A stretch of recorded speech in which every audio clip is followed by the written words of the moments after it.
खैबर पख्तूनख्वा बारिशों के बाइस सैलाब से अब तक 427 से ज़ायद अफराद जाम बहक हो चुके हैं। पाक फौज समेत मुकामी इंतजामिया की जानिब से इमदादी कार्रवाइयाँ अब भी जारी हैं। जबकि अगर वज़ीर आज़म की बात करें, शहबाज शरीफ और फील्ड मार्शल आसिम मुनीर ने भी सबात बुने शांगला सवाबी का फ़िज़ाई दौरा भी किया गया है। अच्छा, अब इस पर ज़रा हम बात कर लेते हैं कि रेस्क्यू के हवाले से क्या इंतज़ामात हैं और क्या मुश्किलात दरपेश आ रही हैं। तर्जुमान रेस्क्यू 1122 बिलाल फैज़ी हमारे साथ मौजूद हैं खैबर पख्तूनख्वा रेस्क्यू 1122 से। बिलाल, अस्सलाम वालेकुम, बहुत शुक्रिया आपका। बिलाल, 427 का टैली है। खैबर पख्तूनख्वा और सिंध या कराची में फ़र्क यह है कि एक तो पहाड़ी इलाका है, फिर ये कि ना सिर्फ वहाँ पे नीचे जो मैदानी इलाके हैं वहाँ पे ये चीज़ होती है, बल्कि आप लोगों को सबसे ज़्यादा मुश्किलात गालिबन दरपेश होती होंगी जब पहाड़ी इलाकों में जाना होता होगा। So please talk me through, अब तक क्या कुछ हो चुका है, आपने क्या कुछ देखा है वहाँ पे? अस्सलाम वालेकुम। सबसे पहले आपका शुक्रिया। खैबर पख्तूनख्वा इमरजेंसी रेस्क्यू इस वक्त खैबर पख्तूनख्वा के 34 अजला में मौजूद है, जिसमें बिलखसूस जितने भी सयाहती मकामात या पहाड़ी सिलसिले हैं वहाँ पे भी सर्विसेज फराहम।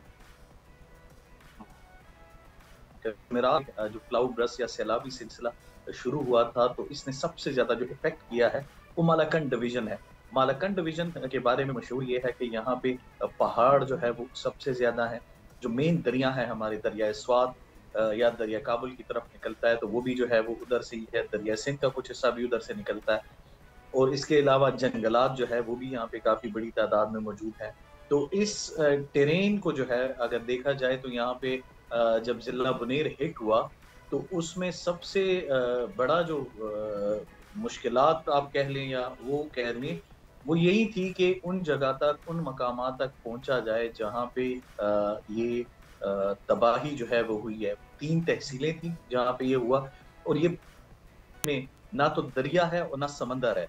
इस चीज को हम लोग काफी जो है वो अभी जो खैबर पख्तूनख्वा हुकूमत ने कहा है कि जी हम इस हवाले से इन्वेस्टिगेट भी करेंगे। उसकी बुनियादी वजह यही थी कि जो क्लाउड ब्रस्ट हुआ है ज़िला बुनेर खुसूसन, एक तो जो मैट या पीडीएमए की जानिब से अलर्ट जारी किया गया था उसमें भी जो है वो ज़िला बुनेर शामिल नहीं था।